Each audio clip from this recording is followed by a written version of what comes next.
আয়তক্ষেত্রে দৈর্ঘ্য দেওয়া আছে, প্রস্থ দেওয়া আছে, ওই আয়তক্ষেত্রের ক্ষেত্রফল লিখি। তাহলে এখানেই করি, দেখো একটা আয়তক্ষেত্র দেওয়া আছে, আয়তক্ষেত্র বলতে বিপরীত বাহুগুলি সমান হয়। দৈর্ঘ্য দেওয়া আছে কত, 8x + 3y, আর প্রস্থ দেওয়া আছে কত, 8x - 3y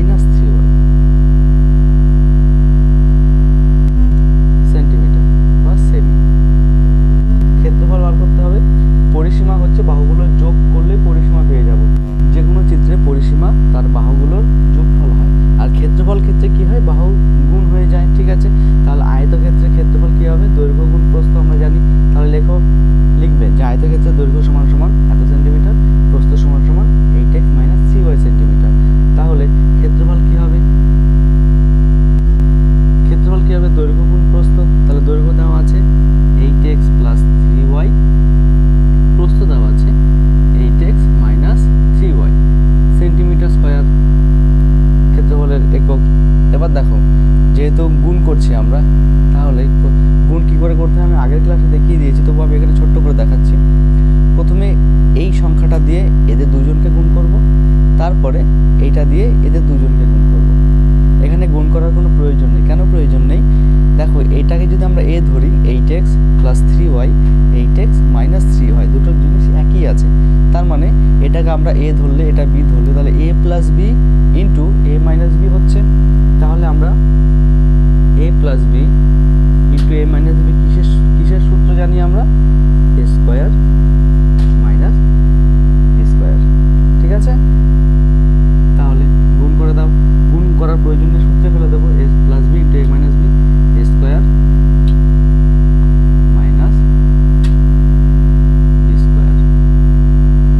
তাহলে a² - b², এটা এবার ফর্মুলায় ফেলে দিলাম। এবার গুণ করো, 8² মানে কি, 8² মানে 8 × 8, তার মানে 8 × 8 = 64, 64x² আর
বলেছে এম এর মান কত হলে বর্গাকার ক্ষেত্রের পরিসীমা 8 মিটার হবে।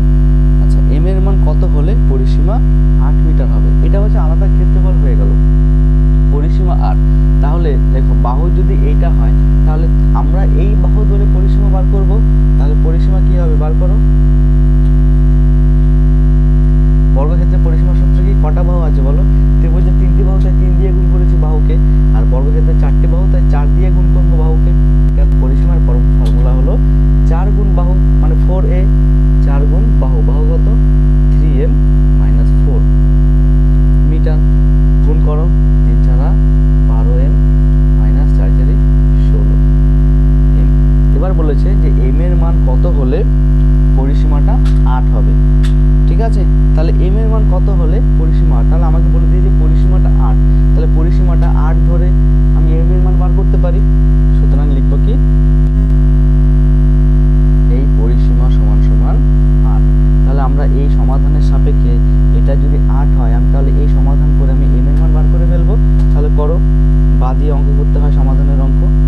তাহলে 12m আছে, যার মান বার করব তাকে বাদিকে রেখে বাকিগুলোকে ডান দিকে নিয়ে যায়। ঠিক আছে, তাহলে এই পাশে আছে হচ্ছে 8, 16কে এই পাশে নিয়ে যাব। আমি এর আগেও বলেছি, আবারও বলে দিচ্ছি, এগুলোকে সমাধানের অঙ্ক বলে। কেন? মাঝখানে সমান সমান আছে, একটা অজানা রাশি থাকে, তাকে আমাদের মান বের করতে হয়। তাহলে দেখো m এর মানটা যেহেতু বার করতে হবে, তাকে বাঁ দিকে রেখে তাই বাকিগুলোকে ডান দিকে নিয়ে যেতে হয়, সমান সমানের ডান দিকে। আচ্ছা, যখন ডান দিকে বা ডান দিক থেকে বাঁ দিকে নিয়ে আসবো, সাইনগুলো চেঞ্জ হয়ে যায়। কীরকম? মাইনাস থাকলে প্লাস হয়, গুণ থাকলে ভাগ হয়, ভাগ থাকলে গুণ হয়, উল্টে যায়। কেমন? তাহলে 8 আছে, তাহলে 16টা মাইনাস ছিল, এই পাশে আসলে হয়ে যাবে প্লাস। তাহলে লেখো 12m সমান সমান 24। তাহলে এখানে করো m ইজিক্যাল টু কি হবে? 12 সাথে m গুণ আছে, তাহলে এই পাশে আসলে ভাগ হয়ে যাবে। তাহলে 24 ভাগ 12 কত হয়? 2। তার মানে m এর মান হয়ে যাবে 2। তাহলে কি লিখবো? m এর মান 2 হলে বর্গাকার ক্ষেত্রের পরিসীমা হবে 8 মিটার। কেমন? চলো পরের অঙ্ক দেখো, 5এরটা দেখো, এগুলো এক একটা ছক দিয়ে দিয়েছে, 1 নাম্বার 2 নাম্বার যে বীজগণিতিক সংখ্যামালা দিয়ে দিয়েছে। তো এদেরকে যোগ করতে বলেছে, আবার বিয়োগ করতে বলেছে। ঠিক আছে, তাহলে আমি এই নাম্বারের অঙ্কটা টুকে নিই। 1 নাম্বার সংখ্যামালা এটা, 2 নাম্বার সংখ্যামালা এটা। প্রথমে কি বলেছে? 1-এর সাথে 2 নাম্বার যোগ করতে হবে। ঠিক আছে, তাহলে যোগ করো। প্রথমে 1-এরটা টুকো, x² প্লাস 2y² প্লাস কি হবে? এটা ব্র্যাকেটে আছে যখন ব্র্যাকেটেই রাখো, minus 8y² plus 6x² plus z²। এবার যেহেতু ব্র্যাকেটটা আমি তুলে দেবো, প্লাসটা ভেতরে ঢুকে যাবে। ঠিক আছে, x² plus 2y² plus ঢুকাও। Plus ঢোকালে ভেতরে কোনো কিছু চেঞ্জ হবে না, সাইনগুলো চেঞ্জ হবে না। যদি এখানে মাইনাস থাকতো, প্রত্যেকটা সাইন চেঞ্জ হয়ে যেত। ঠিক আছে, আর প্লাস থাকলে কেন চেঞ্জ হবে না? কারণ আমরা জানি প্লাসে মাইনাসে মাইনাসই হয়, প্লাসে প্লাসে প্লাসই থাকে। ঠিক আছে, কিন্তু মাইনাস হলে পাল্টে যেত। তাহলে লেখো মাইনাস 8y² থাকবে প্লাস 6x² প্লাস z²। তাহলে দেখো, এবার দেখো একই চলরাশি সাথে একই চলরাশি যোগ বিয়োগ হয়। এখানে x² আছে, শুধুমাত্র x² এর সাথে যোগ বিয়োগ হবে। তাহলে এখানে x² আছে একটা, আর আছে 6টা আছে এখানে। তাহলে 6 আর 1 কত হবে? 7 7x²। এবার y²টা দেখো, এখানে আছে 2টো y², এখানে 8টা y²। কি আছে? প্লাসে মাইনাসে কি হয়? এর সাইন হচ্ছে প্লাস, এর সাইন হলো মাইনাস। তাহলে প্লাসে মাইনাসে হয়ে যাবে মাইনাস। তাহলে 8 থেকে 2 মাইনাস করলে কত হয়? 6 হয়। চিহ্ন কার হবে? বড়টার হবে, তাই y²। ঠিক আছে, আচ্ছা আর কি পড়ে রইলো? শুধু z²। তার মানে এটাই হয়ে যাবে তোমার উত্তর। বোঝা গেল? এবার বলেছে বিয়োগ, তাই তো? 1 থেকে 2 বিয়োগ, তাহলে সেটাও করো। 1 নম্বর থেকে 2 নাম্বার বিয়োগ। কি আছে? টুকু x² প্লাস 2y²। এবার দেখো মাইনাসটা ভেতরে ঢুকবে, আমি আগে প্রথমে টুকে নিই, প্লাস z²। একইভাবে করো, x² মানে এটা যা থাকবে তাই তো থাকবে, 2y²। এবার দেখো প্লাস ঢুকেছিল, এবার মাইনাস ভেতরে ঢুকছে। দেখো মাইনাস, এটা মাইনাস, মাইনাসে মাইনাস কি হয়? প্লাস, মানে গুণ করছি আমি সাইন দিয়ে, এদের সাইনগুলোকে গুণ করবো। মাইনাসে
plus two plus three, 1 plus two plus three. আচ্ছা দেখো, যেহেতু সবকটা অঙ্ক একই অঙ্ক, তাই তোমরা কি করবে, আমারটা দেখে পুরোপুরি করবে না, ভিডিওটা পজ করে নাও, তোমরা নিজেরা চেষ্টা করো, তারপর আমার সাথে মেলাও, দেখো ঠিক করলে কি ভুল করলে, এভাবে তোমাদের নিজের পারদর্শিতা ভালো মতো বুঝতে পারবে। ঠিক আছে, তাহলে করো, কি আছে টুকে নাও সবকটা। যেহেতু প্লাসগুলো আছে, প্লাসগুলো থাকলে কি দেখলাম আমরা, কোনো এগুলো চিহ্ন কোনো পরিবর্তন হবে না, তাই আমি ব্র্যাকেট না দিয়ে সরাসরি অঙ্কটা করে ফেলছি। ঠিক আছে, লেখো 9n square minus 2mn plus n square plus n square plus n square plus n square, এবার এটা টুকছি minus 3mn minus 2n square হলো। এবার দেখো m স্কোয়ার কোথায় আছে, এইটা একটা, এটা একটা, এটা একটা। ঠিক আছে, তাহলে এটা m স্কোয়ার, এটা m স্কোয়ার, তার মানে কি 2m স্কোয়ার হয়ে গেল, আর এখানে আছে 9m স্কোয়ার, তার মানে 9m স্কোয়ার প্লাস এটাও প্লাস হলো, তার মানে 9 আর 2 আরো 11 হবে, 11m স্কোয়ার। আচ্ছা এবার দেখো n স্কোয়ারটা, এবার n এখানে আছে একটা, এখানে আছে একটা, n স্কোয়ার 2n স্কোয়ার হয়, 2n স্কোয়ার হয়, আর এখানে মাইনাস 2n স্কোয়ার আছে।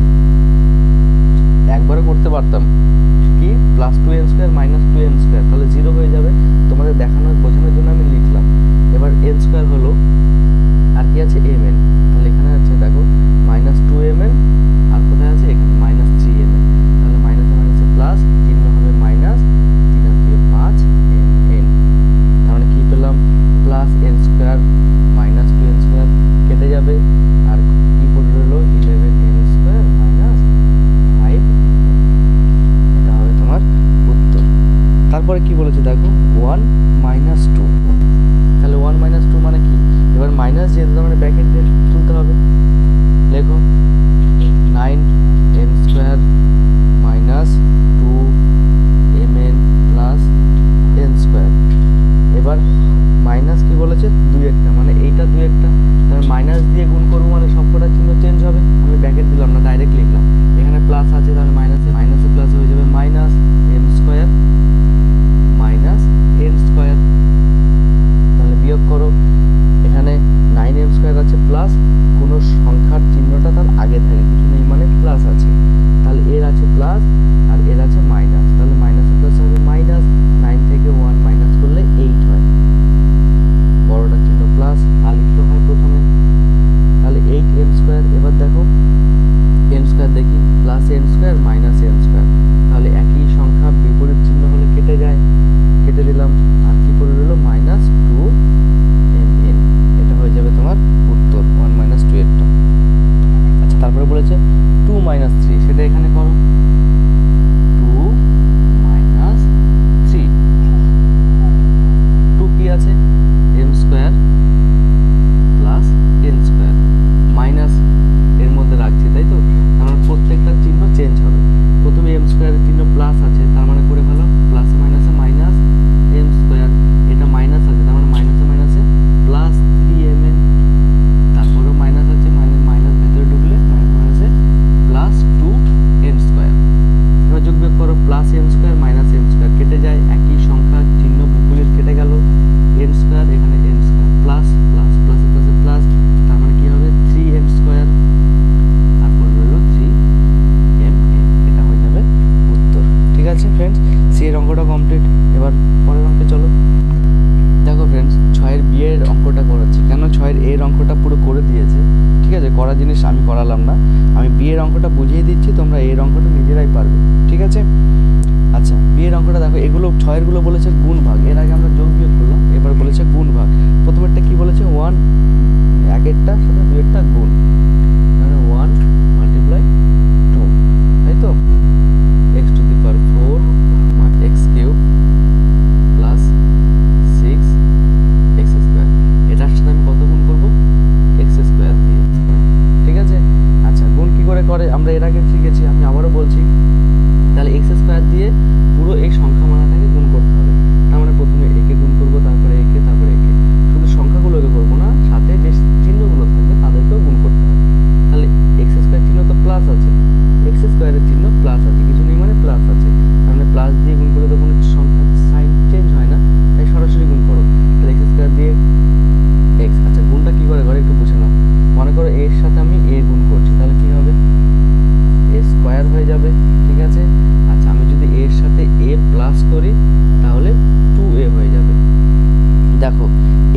মাথায় যেটা আছে না সেগুলোকে ঘাত বলে, মাথায় যেটা থাকে সেটাকে ঘাত বলে, ঘাত। কেমন? যদি গুণ হয় ঘাত বলে আমরা পাওয়ার বলে চিনি, তাই তো? পাওয়ার বাংলাটা আমরা জানি না, ইংরেজিতে আমরা এগুলোকে ঘাত বলে, ইংরেজিতে পাওয়ার বলি। তাহলে দেখো যখন আমরা গুণ করব তখন যে পাওয়ারগুলো আছে না সেই পাওয়ারগুলো যোগ হয়ে যায়, ঠিক আছে? আর যখন আমরা যোগ করব তখন এগুলোকে সহগ বলে, সহগ বলে, সহগগুলো যোগ হয়ে যায়। বোঝাতে পারলাম? গুণ করলে পাওয়ারগুলো যোগ হয় আর যোগ করলে সহগগুলো যোগ হয়। বোঝাতে পেরেছি? তাহলে এবার গুণ করো, এখানে x এর পাওয়ার 4, এখানে x স্কয়ার 2, তাহলে 4 আর 2 6 হয়ে যাবে, ঠিক আছে?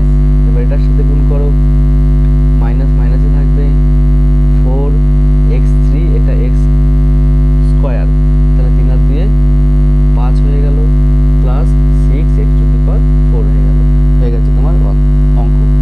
বোঝা গেছে? চলো পরের অঙ্কে। 1/2, 1-এরটা 2 দিয়ে ভাগ করতে বলেছে, 2 নাম্বারেরটা দিয়ে, তার মানে ভাগ করো। ভাগ বলতে কি, যেমন আমরা যদি 6/2 লিখি তার মানে কি 6/2 লিখতে পারি, তাই তো? ভগ্নাংশ করতে পারি, সেটাই আমরা ডাইরেক্ট করে ফেলবো। দেখো x square minus 4x cube plus 6x square ভাগ x স্কয়ার, ঠিক আছে? আচ্ছা, ভাগ দুরকম ভাবে করা যায়। তুমি সরাসরি এইভাবে একে ভাগ করতে পারো, এইভাবে, সেটাও করা যায়। আবার তুমি ভেঙে ভেঙেও ভাগ করতে পারো। আমি ভেঙে ভেঙে করাচ্ছি, আমি এইভাবে ভাগ করালাম না, ভেঙে ভেঙে করাচ্ছি। মানে কি, দেখো তোমাদের বোঝাই, a plus b plus c যদি এরকম বাই 2 থাকে না, তাহলে সবকটাকে আমি আলাদা করে ভাঙতে পারি। কি, a/2 করতে পারি, b/2 করতে পারি, c/2 করতে পারি, ঠিক আছে? কেন? 2টা তো আমার 3টের মধ্যেই আছে, ঠিক আছে? তাই ভিতরেগুলো ভেঙে ভেঙে আমি আলাদা করেও 3টের মধ্যে রাখতে পারি, এটা হচ্ছে করা যায়। তাহলে সেটা একইভাবে করো। কি আছে, ভেঙে দাও, x টু দি পাওয়ার 4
যাচ্ছে না বা যোগ বিয়োগ যাচ্ছে, তার মানে এটাই হলো উত্তর। দেখো পরেরটা বলেছে 1/2, এটাকে a স্কোয়ার মাইনাস বি স্কোয়ারের ফর্মুলা মানে a plus B into a minus বিতে ফেলে তারপরে তোমাকে অঙ্কটা করতে হবে। তাহলে a স্কোয়ার মানে বি স্কোয়ারকে কী লিখতে পারি? দেখো 49কে আমরা কী লিখতে পারি? 7 তার হোল স্কোয়ার। কারণ এটা দেখে মনে হচ্ছে এটা 7l মাইনাস 10m হয়ে যাবে, তার মানে a স্কোয়ার 7l তার হোল স্কোয়ার মাইনাস 10m তার হোল স্কোয়ার। নিচে যা আছে তাই থাকলো। এটাকে সূত্রে ভালো a স্কোয়ার মানে B square a plus B, তার মানে a এখানে 7l 10m a plus B into a minus B, আর নিচে যা আছে তাই লিখে দাও। দেখো এটা দেখো উপরেও 7l প্লাস 10m, নিচেও 7l প্লাস 10m, তাহলে এটার সাথে এটা কেটে গেল, কি পড়ে রইল? 7l minus 10m। এটাই হলো তোমার উত্তর। কেমন? চলো পরের অঙ্ক চলো। দেখো ফ্রেন্ডস আমি একবার টুকে নিয়েছি, ঠিক আছে? তাহলে 6-এর এর অঙ্কটা দেখো, এটার সাথে 2 নম্বর গুণ করতে হবে। তাহলে গুণ করে একই নিয়মে, কোনো নিয়ম পাল্টাবে না। তাহলে 5 দিয়ে আমি 625কে গুণ করব, 5 5 25 হাতে 2 5 10 11 12 হাতে 1 5 6 30 31, তার মানে এখানে a এখানে a টু দি পাওয়ার 4 হয়ে যাবে a টু দি পাওয়ার 5। এবার এটার সাথে এটা গুণ হবে, minus 5 1 5 5 8 40 a b to the power 4। এবার 3b দিয়ে করব, প্লাস কত হবে? 3 5 15 হাতে 1 2 6 1 7 3 6 18 1875 a two the power 4 b, তাই তো? এটা প্লাস এটা মাইনাস, মানে মাইনাস হবে 3 1 3 3 8 24 b টু দি পাওয়ার 5। এটাই তো উত্তর। আচ্ছা এবার দেখো 1/2, তার মানে কি হবে? এটা দেখো এটাকেও বলেছে a square minus B square ফর্মুলায় ফেলে দিচ্ছে, তার মানে এটাকে আগে a square minus B square formula সাজাতে হবে। 625 কার 25-এর স্কোয়ার a, যেহেতু আমি স্কোয়ারে ভাঙবো তার মানে স্কোয়ারটাকে সাজাতে হবে। 25-এর স্কোয়ার করলে 625 হয়, আর a স্কোয়ারকে স্কোয়ার করলে a টু দি পাওয়ার 4 হয়। মাইনাস 81কে আমরা 9 স্কোয়ার লিখতে পারি, আর বি স্কোয়ার তার হোল স্কোয়ার, ঠিক আছে? আর নিচে যা আছে তাই থাকবে। দেখো এটা কি হবে? a plus B into a minus b, তাহলে a পেলাম 25a স্কোয়ার প্লাস b পেলাম 9b স্কোয়ার, তাই তো? Into a minus b, a হচ্ছে 25a square minus b square মানে 9b স্কোয়ার, আর নিচে যা আছে তাই লিখে দিলাম। দেখো আগের অঙ্কটায় এখানেই কিন্তু আমার কেটে গিয়েছিল উপরে আর নিচেরটার সাথে, কিন্তু এখানে দেখো যেহেতু টু দি পাওয়ার 4কে আমি স্কোয়ারে ভেঙেছি, তার মানে আরেকটা লাইন আমার করতে হবে। দেখো এখানে স্কোয়ার স্কোয়ার রূপে এখনো আছে, তার মানে আমি এটাকে দেখো এটা 25a square plus 9b square, এটাকে কিছু করা যাবে না, কারণ এটাকে যদি আমরা a স্কোয়ার প্লাস b স্কোয়ারে ভাঙি তাহলে এই ফর্মুলায় আসবে না, মানে গুণ আকারে আসবে না, a plus B into a minus b আকারে আসবে না। কিন্তু এটাকে যদি আমরা করতে পারি, দেখো a square minus B square, তাহলে a plus B into a minus b পাবো, আর তখনই ওই a প্লাস বির সাথে এই a প্লাস বিটা কেটে যাবে, ওটাই হয়ে যাবে তখন উত্তর। তাহলে এটা আমি এখানটাই করি, ঠিক আছে? তাহলে কি হবে? প্রথমে যা আছে তাই লিখলাম, 25a square plus 9b square, এটাকে আমরা ডাইরেক্ট সূত্রে ফেলে দিলাম, ঠিক আছে? এটা যেহেতু 5a তার হোল স্কোয়ার, আর এটা 3b তার হোল স্কোয়ার, তার মানে কি লিখবো? a প্লাস b, তার মানে 5a প্লাস 3b, এটা a প্লাস b হলো, আর a মাইনাস b মানে 5a মাইনাস 3b, আর নিচে কি আছে? 5a plus 3b। দেখো এই প্লাসের সাথে এই প্লাসটা কেটে গেল, বাকি পড়লো এটার সাথে এটা। তাহলে দেখো এটার সাথে এটা আবার গুণ করতে হবে তো, তাই না? আমার তো গুণ করতে বলেছে, তার মানে গুণ করে আমাকে এইভাবে গুণ আকারে রাখলে উত্তর হবে না, গুণ করে আমাকে সাজাতে হবে। তাহলে গুণ করো, 5a দিয়ে প্রথমে একে গুণ করব, 5 25 হয় 125 a স্কোয়ার a মানে a কিউব, 5a দিয়ে এবার একে গুণ করো, 5 নং 45 45 a b স্কোয়ার। এবার মাইনাস 3b দিয়ে গুণ করছো, ঠিক আছে? তার 3bর সাথে মাইনাসটাও কিন্তু গুণ হবে, তাই দেখো মাইনাস এর প্লাস, মাইনাসের প্লাস হয়ে যাবে মাইনাস 3 25 75 a স্কোয়ার b এর স্কোয়ার এর b। এবার মাইনাস 3b দিয়ে একে গুণ করব, মাইনাসের প্লাসে মাইনাস, 3 দিয়ে 9 কে গুণ করলে 3 9 27, আর b আর b স্কোয়ার মানে b to the b cube. এটা হয়ে গেল তোমার উত্তর। অঙ্কের উত্তর দেখবে এইভাবে আছে, ঠিক আছে? আমি তোমাদের ভেঙে দেখিয়ে এইভাবে আছে, যেটা আগের লাইনে ছিল না 25a square plus 9b square, আর এখানে ছিল 5a মাইনাস 3b। তোমাদের এইভাবে উত্তরটা আছে, গুণটা করে দেখায়নি। ঠিক আছে, তুমি এইভাবে রাখলেও পারো, এইভাবে রাখতেও পারো। ঠিক আছে, যেভাবে রাখবে সেভাবেই উত্তর হয়ে যাবে। তো ফ্রেন্ডস, আজকে 6 পর্যন্ত করালাম, যেহেতু ভিডিওটা সে একই বড় হয়ে গেছে, আর বেশি অঙ্ক আমি দিতে পারি না যেহেতু ভিডিও বড় হয়ে যায়। তো আজকে এই পর্যন্তই থাক, আবার দেখা হচ্ছে পরের ক্লাসে। 7 থেকে আবার শুরু করব নেক্সট পার্টে। ঠিক আছে, তো তোমরা আমাকে যেভাবে সাপোর্ট করছো আমার খুব ভালো লাগছে। তোমরা এইভাবে আমাকে সাপোর্ট করতে থাকো, তাহলে আমার খুব মোটিভেট পাই যে তোমরা আমার পাশে আছো। ঠিক আছে, তো ফ্রেন্ডস, আজকে এই পর্যন্ত, আবার দেখা হচ্ছে পরের নেক্সট ভিডিওতে, আবার নতুন একটি ভিডিও নিয়ে। ততক্ষণে ভালো থেকো।